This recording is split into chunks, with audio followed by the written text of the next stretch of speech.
I think she thinks that I'm a girl. I think you look like a girl. I think you are a And girl. that's a baby and mama, that's pictures. That's true. Yeah. When you're an infant, to you look like a girl.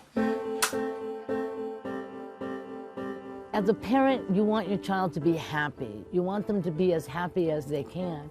And we could clearly see that Thomas was a very sad boy. We've come to find out that if you give your child the opportunity to be who they are, they know very well who they are. Try to remember back when you were a kid, when you were 3 years old, 4 years old. Who were you? Were you a boy because you looked like a boy? Or were you a boy because that's who you felt like you were? There's no age where you're too young to know your gender because it comes from within. We're at the Gender Spectrum Family Conference, and we've spent 3 days with families talking about all aspects of gender and transgender children. When I was like little, when I used to have long hair, I never wanted like pink beads or purple beads or anything. I never liked being called she. I thought my baby was a tomboy, but it turned out to be, he's actually a boy. And no matter what, I still love him, and I'm always gonna love my baby. We do have MRI evidence, brain scan evidence to show that a child who is born in a male body, for all purposes is a boy, but actually feels herself to be a girl, has the brain structure and of a girl. The MRI test specifically is not helpful in making a decision whether you're a male or a female when you're a child. The child's opinion about what they want to do in life, the child's feeling about what gender they are, you need to work with the child and the family to figure out what should be done with this child. When we adopted Tammy at 2, she had very, very, very little language because of developmental delays.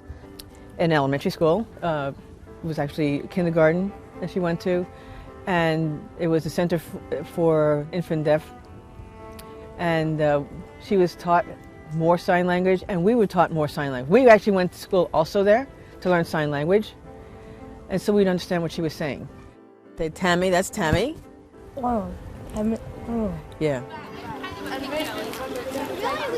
So what we've done for Tammy is to put her on hormone blockers. It's only been about a month, and when she's ready, she'll be able to decide which way she's going to go through puberty. She will have either female hormones, or she'll stop the hormone blockers and become a man.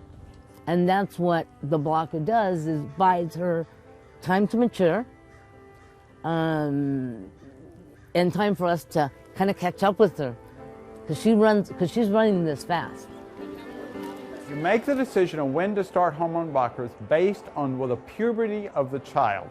Very few boys undergo puberty at age 11. Most start at age 12, 13, 14. And once they begin puberty, then you decide to start hormone blockers. 8th grade was kind of the awkwardest moments because I started a new school and didn't nobody know who I really am. When you talk about that, when you say that people know me for me, you are you.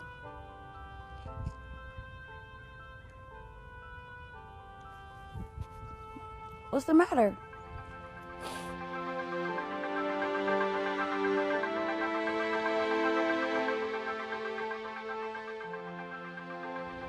So I know parents whose children told them at the age of 3 or 4 or 5 or 8, whatever the age was, and if the parents weren't able to support their child in that gender, the common scenario is that that child disappears. Things that I would do to my son, that I was doing to my son because of, people in our family. It was just to the fact that where, they were all rejecting him, and that's my baby. So it's like me, by me being the person I am, I was torn. I was in the middle, but I was torn between the two, If I can get a message out there to all the parents who have kids that are transgender, either from male to female or from female to male, I advise you to love your kids and to try to understand them, be on their side, because it's hard fighting that battle alone.